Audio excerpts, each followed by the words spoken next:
I don't know how this keeps happening, guys. We've got another high school football situation regarding IMG Academy, who won their game last night.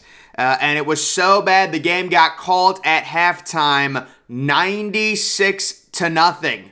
Now, guys, I wanted to find the actual box score of this game. This is the only thing I could find. It's a sham box score. It doesn't even, I wanted to see how many points they scored in each quarter, but you can see there it is, 96-0, and I actually did do some research, and it says IMG Academy was up 57-0 at the end of the first quarter. They scored their 57 points in a variety of ways: touchdown runs, touchdown passes, fumble recoveries. Guys, they're facing a third grade flag football team. How does this keep happening? The team they were facing is apparently 0-6.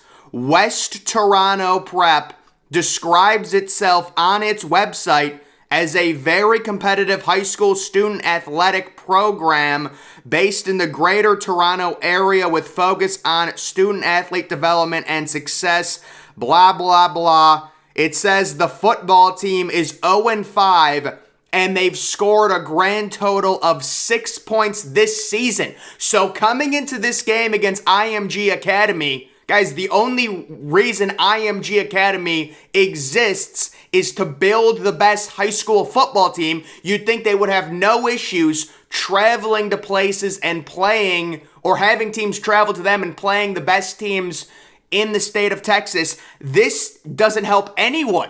Like you watch the highlights of this game, it looks like a very good high school football team versus a third grade flag football team. That's what, like, the kids are not, it's like me facing a toddler in a fight. I don't understand what's the point of it? Everybody is wasting their time going to that game. The kids are wasting their time. Tornoto Prep West, whatever they're called, who scored 6 total points. This team had scored 6 points this season. They're facing IMG Academy, who recruits the best high school kids from all across the United States to move to this high school. How does this happen? I have no clue. And there it is right there. 16 seconds left in the second quarter. 96-0. And it got so bad, they're like, listen, we're calling the game. So, again, IMG, what do they play, 10 high school games a year? You can, like, this is worse than these college basketball teams playing these exhibition games against Division II and Division III teams. This is 10 times worse than that. If I'm an IMG football player, I'm like, what are we doing? Can we not find a good school in Texas? Why are we facing a team that probably wouldn't beat a 6th grade first-year tackle football team? They've scored 6 points in 7 games or whatever it is. It makes no sense, guys. But we've got other huge stuff this morning I quickly wanted to get to. We've got a flu outbreak going on right now for Texas A&M. They were 3.5-point favorites over Florida. That line is down to 1. A lot of players within the Texas A&M program, including their young true freshman quarterback who just started starting. They're apparently questionable for this game because they're dealing with a massive flu outbreak. And then there's a situation going on right now with the Ohio State Northwestern game. We have significant wind warning. There is going to be massive wind gusts. We were watching this all week. It looked like yesterday they might dodge it. Guys, the rain really isn't going to be that bad. It's sprinkles. It's 50% chance. It's the wind. It's 40-mile-per-hour wind gusts. The over-under the last time I checked in this game was 56. It was 62, and it plummeted down to 56. Some people, due to this wind, might find significant value in Northwestern, plus the 38. Personally, I'll stay away from that. I'm concerned Northwestern might get shut out. But the under, it looks like if there's seriously wind gusts, this is similar to it being a downpour. If there's 35-mile-per-hour winds throughout most of the first half, you're not going to be able to throw the football, at least not far. And we know Ohio State struggles to run the football. I don't think they'll struggle this game because they are facing one of the worst Power 5 teams, but that is something to note. And then we do have Auburn's coaching search going on. I thought it was funny what Auburn and how they're actually pitching the head coach position.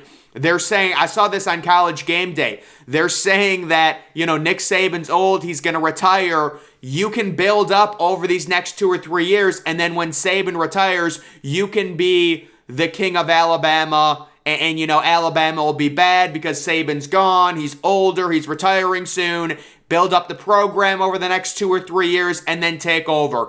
Personally, I think if they hire a retread Hugh Freeze type SEC coach, I don't think that moves the needle at all. Matt Rule is a really interesting guy because he did so well at Baylor and then he totally flopped in the NFL. But if you're talking about college only, Matt Rule would be an interesting guy to look at. I saw he was a potential candidate. Hugh Freeze, Lane Kiffin. Of course, the interesting dynamic with the Lane Kiffin situation.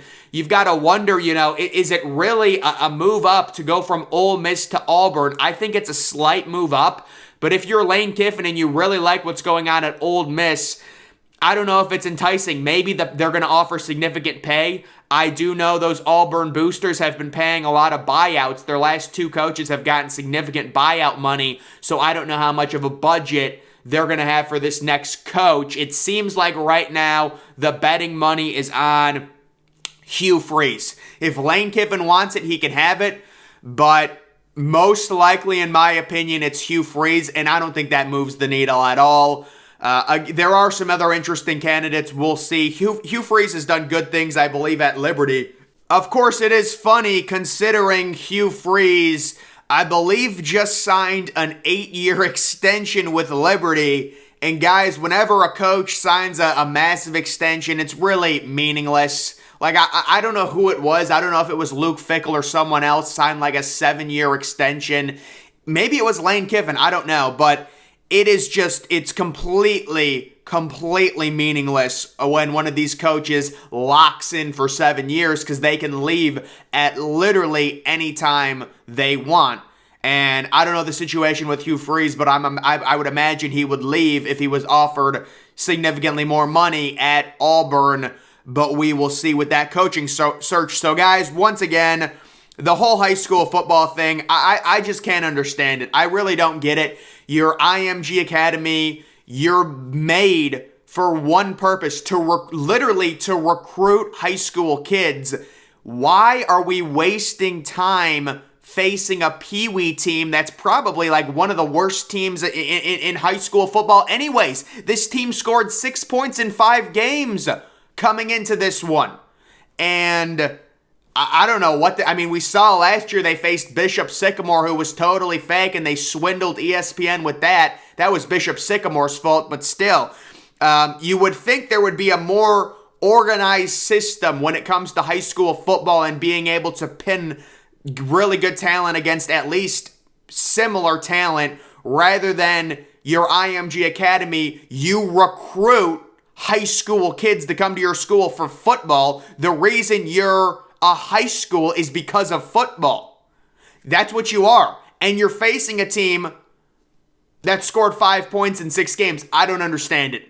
I don't get it. So, maybe it's maybe it's something above, maybe it's hard to find competition, teams to face, but this seems rather ridiculous, and it's really helping no one. But guys, I just wanted to go over a few things here for this Saturday. Make sure you're following me on Twitter. Link to that's always in the description. I'm, of course, the Depressed Ginger. Thank you for watching.